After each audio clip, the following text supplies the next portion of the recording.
Tonight in the program, we take a look at several notorious cases that made people question Thailand's justice system and whether the ruling of the Black Panther case and the indictment on police brutality have given people hope.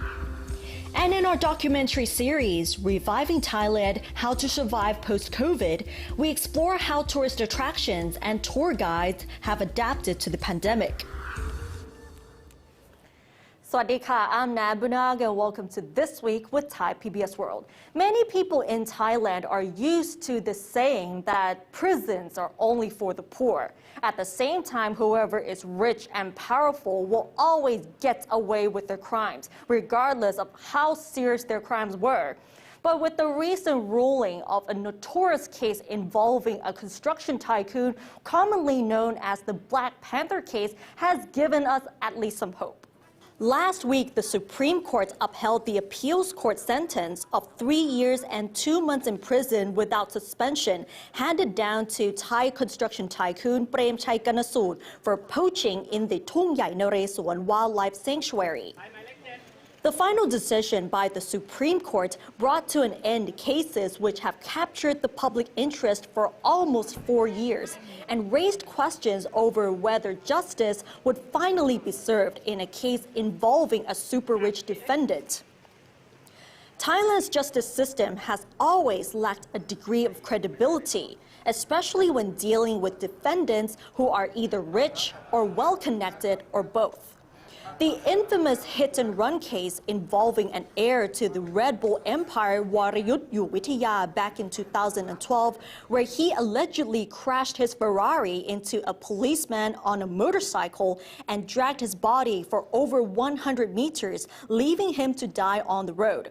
But it looks like justice has not been served. The suspect has slipped away time and time again, with numerous excuses given for postponing his appointments with law enforcement, so much so that many of the charges have reached the statute of limitations and have therefore expired. According to Thailand's Institute of Justice, most cases of reckless driving causing death take no more than 14 days to investigate and another 8 days for the public prosecutor to decide whether to take them to court.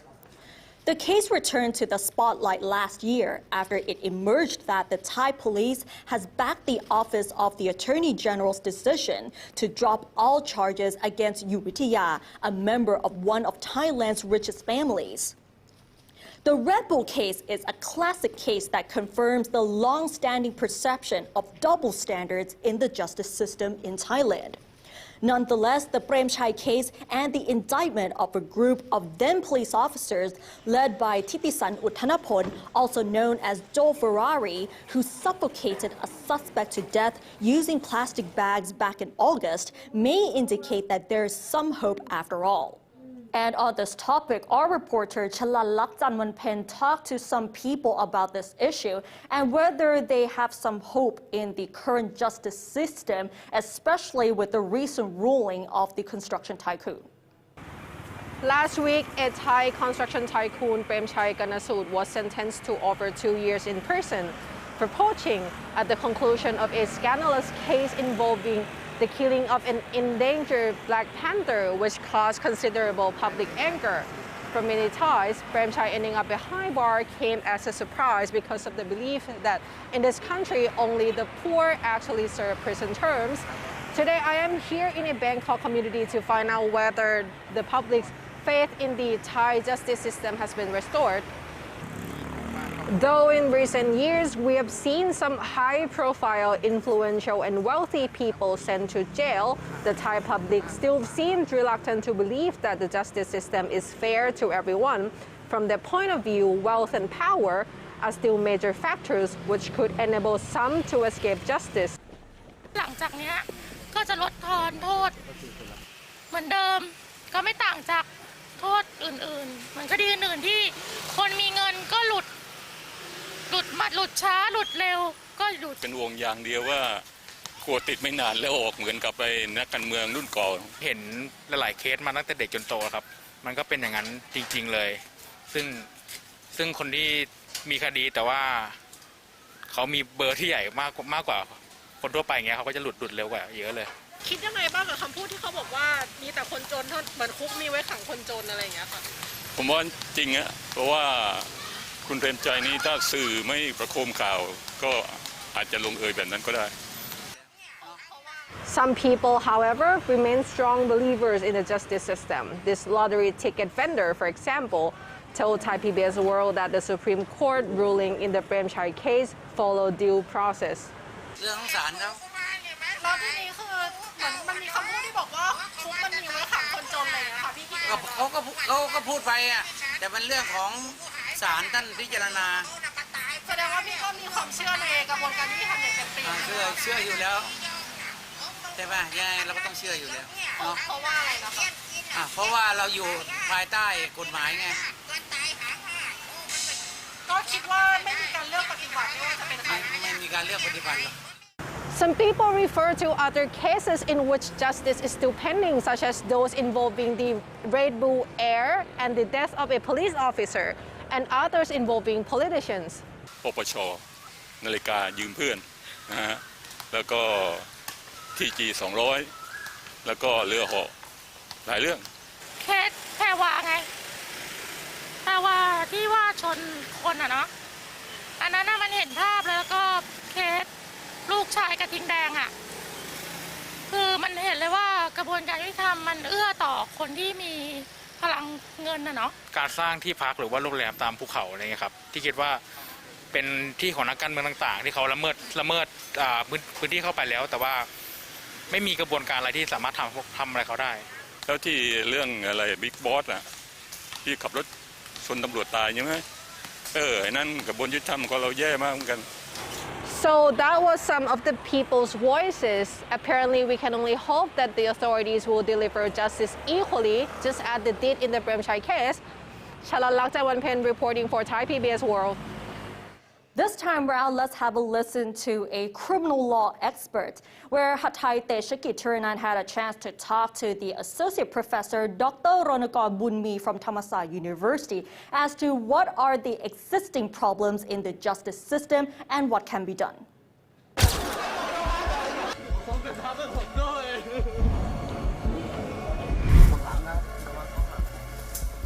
So as a Thai criminal law expert, what really has happened in all of these cases? Is it the problem with the laws or purely the implementations and enforcements, for example? I think the problem is not the law itself. The statute of limitation is not only used here in Thailand. It's used in almost every country. The problem is we cannot arrest the suspect in time because he is, as you said, he is powerful, he is rich, he has redundant resources to get away with the crime. So when we talk about criminal justice system, we might think of it as one whole single process. But actually here in Thailand, it divided into 4 stages. First, the police, the prosecutor, the trial by the court, and then the prisons, the execution of the sentence. When we talk about criminal justice system problem, we have the bias against the police. Mostly, I would say, we rarely hear about any accusation of corruption against the court. We may have some cases against the prosecution. One of the most profile cases happened 2 years ago. Recent cases, with, for example, Kun Prem Chai and Joe Ferrari cases where we actually see that, okay, justice is being served. There are challenges to the perception that the Thai society long has. So why do you think that is? It's the tips of the iceberg, I would say. I mean,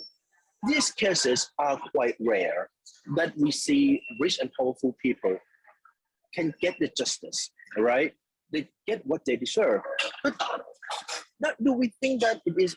a result, is a fruit of the criminal justice system?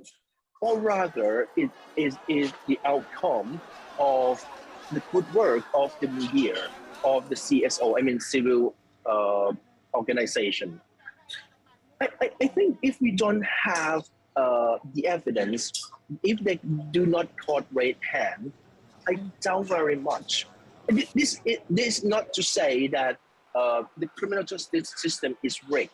but because when you are rich, you are powerful, you have connection, you have resources to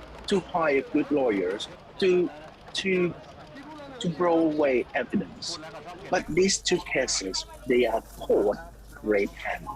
Right. Therefore, they get the attention of the whole society. So the people keep watching it, so they cannot get away. The problem is we don't keep our eyes close enough to the work of the law enforcement. So we have to make sure that we keep every step. So we need independent lawyers. We need CSO. We need media like you to keep watching the work done by the state. In the past, you have cases like Cherry and Duncan case where the police arrest scapegoats because of the media, because of the people keep watching it. Even though we don't catch, we cannot catch the real defendants, the real offenders, but we can at least exonerate those who are actually innocent. So if you ask me, if they play any role, they play an immense role in making sure that we have a progress, we have a better criminal justice system. And it looks like there are a lot of things that needs to be fixed. And now let's have a look at the other stories in our weekly roundup. The Disease Control Department has unveiled its vaccination regimen for January. People over 18 who have not yet been vaccinated will receive the AstraZeneca vaccine for the first and second doses, AstraZeneca and Pfizer, or Sinovac and AstraZeneca for the first and second doses. Unvaccinated 12 to 17-year-olds will receive 2 doses of Pfizer. Those who have received 2 AstraZeneca doses in August through October will be administered with Pfizer as booster shot. U.S. Secretary of State Antony J. Blinken cut his first Southeast Asian tour short and cancelled appointments in Thailand this week over COVID-19 concerns following a confirmed infection in a member of the traveling press. Blinken was in Indonesia on Tuesday and in Malaysia on Wednesday. The Secretary of State was supposed to meet the Thai Prime Minister, Foreign Minister, and other senior officials yesterday. The UN Education, Scientific and Cultural Organization, or UNESCO, has listed Thailand's Nora, a traditional folk dance drama from the south, as an intangible cultural heritage at the 16th session of the Intergovernmental Committee for the Safeguarding of Intangible Cultural Heritage. Nora, which features dancing and singing and sometimes a narrative, then joined the Khon traditional mask dance and Thai massage as part of UNESCO Cultural Heritages from Thailand. And now it's time for our special documentary series, Reviving Thailand, How to Survive Post-COVID. In this episode, we talk to tour operators in Bangkok, Pattaya, Chiang Mai, Phuket, and Nong Khai as to how they overcome their struggles during the COVID-19 pandemic, especially when no tourists enter Thailand.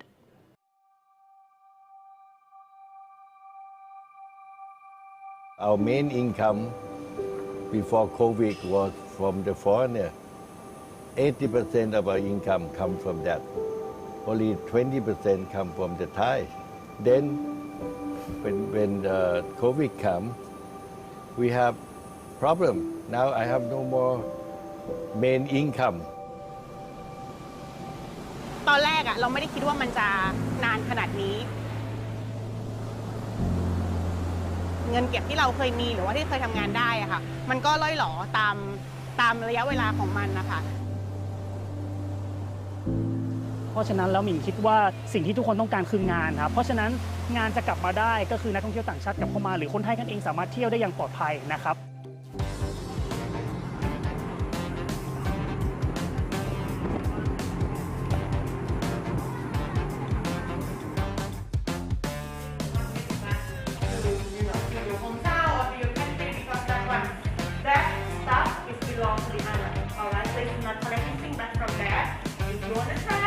เดินทางเพียงแค่ 15 นาทีเท่านั้นนะครับพอถึง 15 นาทีก็หมุน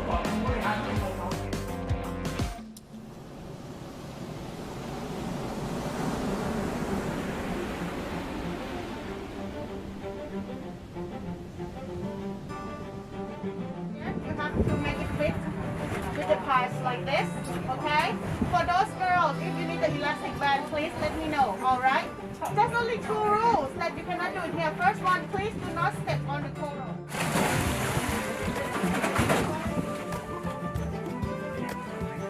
The energetic Pimsiri and Chiabut are tour guides that love Andaman, one of the tour operators in Thailand's famous resort island of Phuket.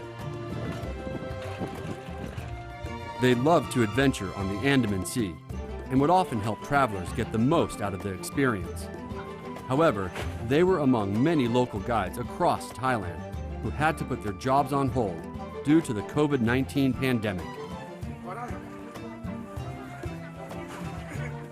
As foreign tourists disappeared due to travel restrictions,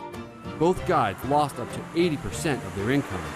which urged them to take up second jobs. Thimsidi became an English tutor,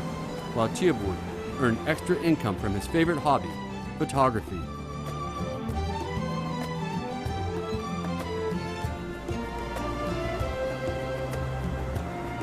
จริงๆชอบถ่ายรูปเป็นการส่วนตัวอยู่แล้วครับแต่ว่าพอมีโควิดเข้ามาเราก็เลยมีเวลาได้ถ่ายรูปลงเพจอะไรอย่างนี้มากขึ้นพอเริ่มอัพลงขึ้นก็มีคนเห็นมากขึ้นเขาก็เลยมีการติดต่อเข้ามาบ้างนิดหน่อยครับผมเรียกว่าตรงนั้นยังเป็นงานเสริมดีกว่าครับเป็นงานที่ทำแล้วก็พอมีรายได้มันก็ถือว่าได้ทำสิ่งที่ชอบด้วยแล้วก็มีรายได้นิดหน่อยมันยังไม่เท่ากับรายได้หลักตรงนี้สักเท่าไหร่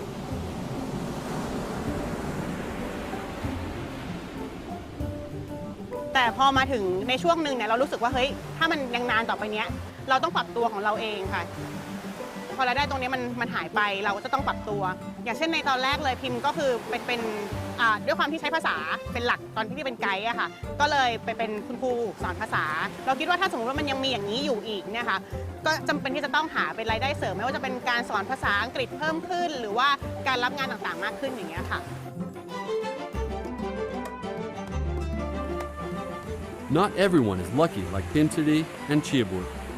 They were able to return to their tour guide jobs after the lockdown.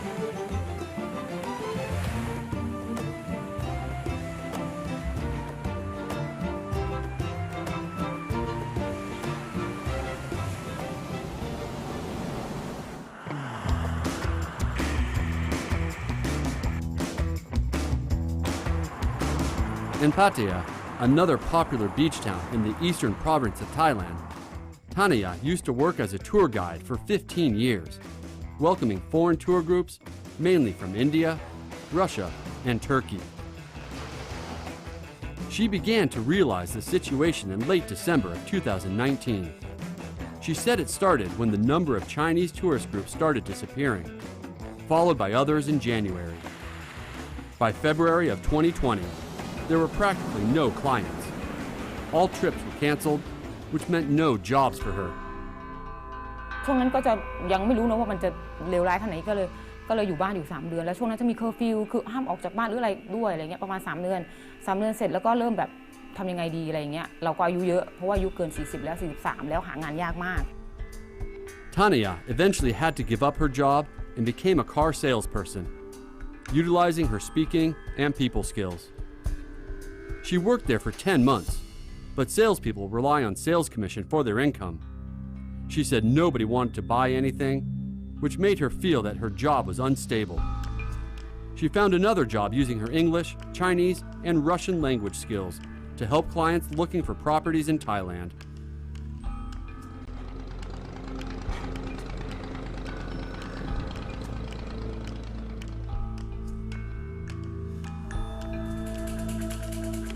Similar to Tania, by this time of the year, Aruni said that she would normally be very busy assisting local tourists traveling within the Nong Khai province, as well as nearby Lao. After 7 years as a tour guide, COVID-19 dropped her income by 70 to 80% when borders were completely sealed off. Aruni had to find another source of income to survive.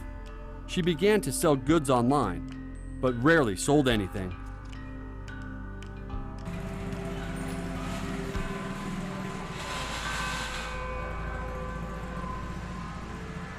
มันไม่มีทางเลือกจริงๆค่ะแล้วคิดว่าเคยคิดถึงขั้นที่จะเปลี่ยนอาชีพนะคะแต่ว่าอาชีพมัคคุเทศก์ก็เป็นอาชีพที่เรารักเป็นอาชีพที่เรารักแล้วก็สนุกกับการได้ดูแลคน ได้เอนเตอร์เทนผู้คนแล้วก็ได้ให้ความรู้ผู้คน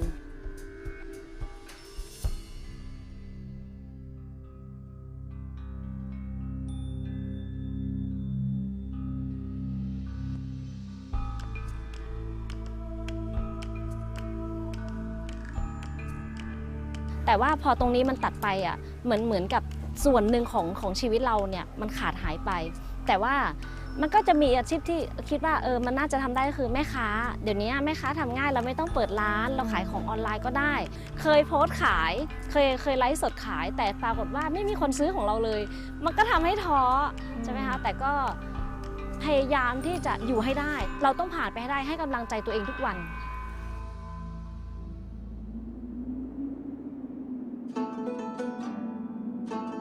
Not everyone is hopeful. In the northern province of Chiang Mai, many of the tour guides are hopeless that tourism would ever recover to pre-COVID levels.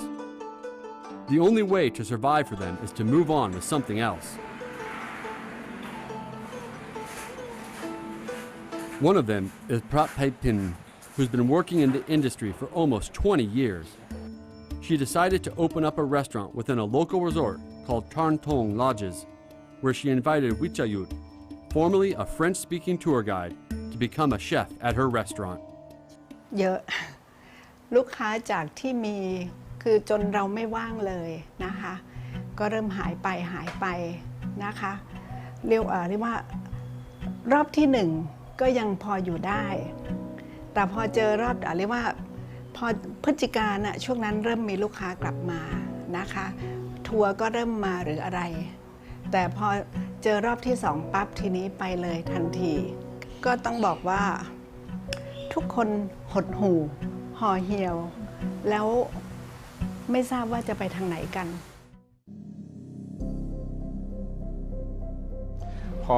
พอมาเจอโควิดปุ๊บเนี่ย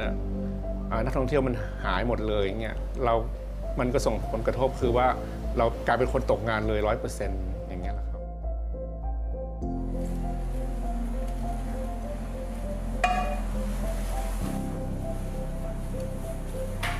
พูดได้เลยว่าตอนนี้อาชีพนี้เป็นอาชีพที่เป็นอาชีพหลักเลยครับเพราะว่าอย่างอื่นอย่างพวกการ organize พวกดูโรงแรมอะไรอย่างเงี้ยมันก็คงจะไม่มีแล้วครับเพราะว่ามันไม่มีนักท่องเที่ยวเนาะ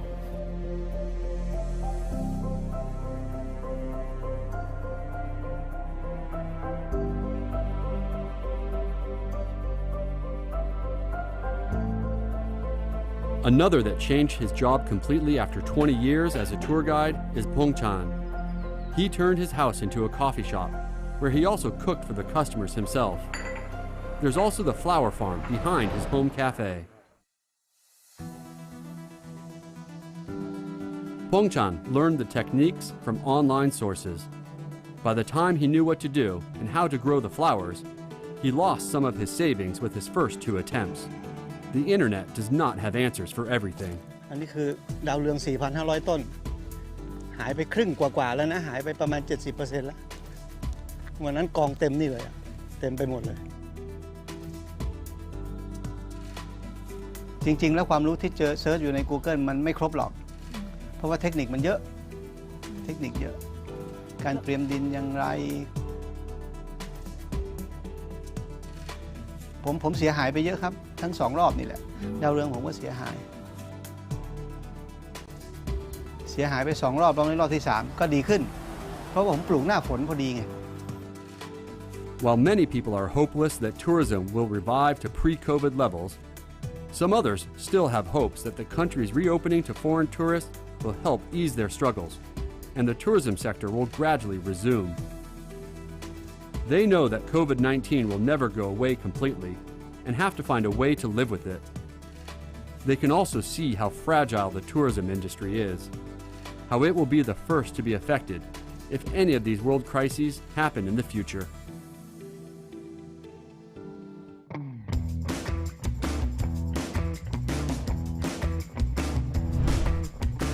We try our best to please our main customer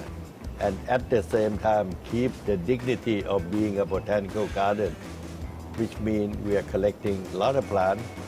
We have over 18,000 species of plants. We make more unique garden. I call them unique because I don't want to make a beautiful garden. It's everywhere in the world. Unique is the key word. I hope that day will come, and we feel better now because Thailand now more vaccines are coming in and the people are vaccinated. And I hope that one day the number will go down and then the visitor will slowly come back. But I still believe that Thai must help Thai more than just the foreigner. Foreigner is something of the future.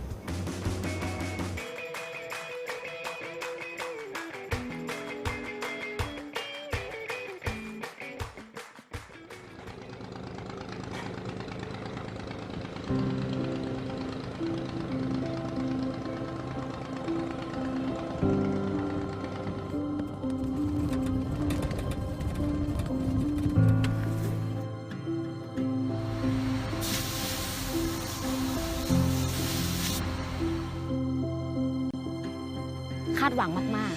ๆเพราะว่าแต่คิดว่าถึงแม้ว่าเปิดประเทศแล้วกว่าทุกอย่างมันจะกลับมาสู่สภาพเดิมเนี่ยยังไม่รู้เลยว่าอีกกี่ปีกว่าจะกลับคืนสู่สภาพเดิมเศรษฐกิจแบบเดิมเพราะว่าร้านค้าก็ปิดตัวไปมากบริษัทหลายบริษัทก็ถูกปิดตัวไปนะคะแม้กระทั่งตัวเองในการคอนแทคกับทางสปป.ลาวเองก็แย่เหมือนกันถูกปิดไปหลายบริษัทเหมือนกันจริงๆแล้วอะค่ะการท่องเที่ยวถือว่าเป็นอุตสาหกรรมแรกที่เปราะบางมากพิมต้องบอกอย่างนี้เพราะว่าไม่ว่าจะอะไรเข้ามาการท่องเที่ยวโดนก่อนอย่างแรกค่ะเพราะฉะนั้นนะคะพิมก็เลยอยากให้เขาเล็งเห็นถึงความสำคัญเนื่องจากพิมเชื่อว่าการอุตสาหกรรมท่องเที่ยวเป็น1 ใน 3ของเงินของรายได้ของประเทศไทยอะค่ะที่มันทำเงินให้กับประเทศเราเพราะฉะนั้นนะคะพิมเชื่อว่าถ้าสมมุติว่าคุณเล็งเห็นคุณสามารถที่จะแบบว่าให้ในส่วนของสาธารณูปโภคที่ดีวัคซีนที่ดีหรือสุขอนามัยของคนที่ดีได้ค่ะเราเองอ่ะก็พร้อมมากๆที่จะแบบว่าทำให้เศรษฐกิจเนี้ยมันดีขึ้นแต่ถ้าตรงนี้ค่ะมันยังถือว่าเป็นจุดบกพร่องหรือจุดผิดพลาดอะค่ะเท่ากับคนอีกเป็นแสนเป็นหลายแสนคนนะคะที่อยู่ในอุตสาหกรรมท่องเที่ยวเขาก็จะเป็นแบบนี้เขาก็จะไม่มีเงินที่จะมาดูแลครอบครัวของเขาได้อะค่ะพิมก็เลยให้เขาแบบช่วยเล็งเห็นความสำคัญของอุตสาหกรรมการท่องเที่ยวนะคะแล้วก็มาช่วยกันพัฒนาให้ดีขึ้น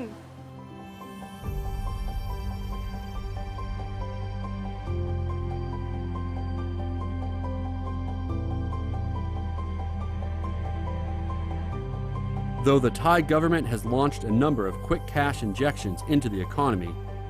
many feel that these campaigns have not helped much. They see there are other actions the government can take to help alleviate the hardships and help improve the industry in the long run. สิ่งที่เขาต้องการจริงๆอาจจะไม่ใช่เงินเยียวยาเพราะเงินเยียวยามันช่วยได้เพียงแค่เป็นช็อตเทอม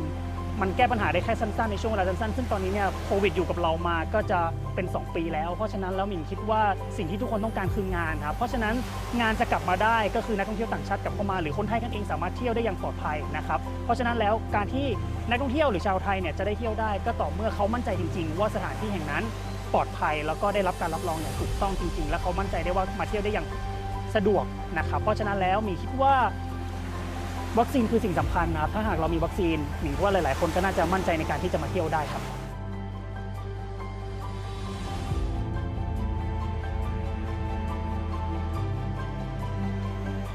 And many of the tour operators strongly believe that Thailand's full reopening to foreign tourists will help improve their lives as well as the overall economy. And we'll be leaving you tonight with beautiful images of Maya Bay as it will reopen to tourists on January 1st, 2022. And that wraps up tonight's edition of This Week with Thai PBS World. Join us every Friday at 10:15 p.m. only on Thai PBS. And don't forget to follow us on social media as well as our website, thaipbsworld.com, for all the latest updates as well as analyses. Thanks for watching, stay safe, and we'll see you next week. สวัสดีค่ะ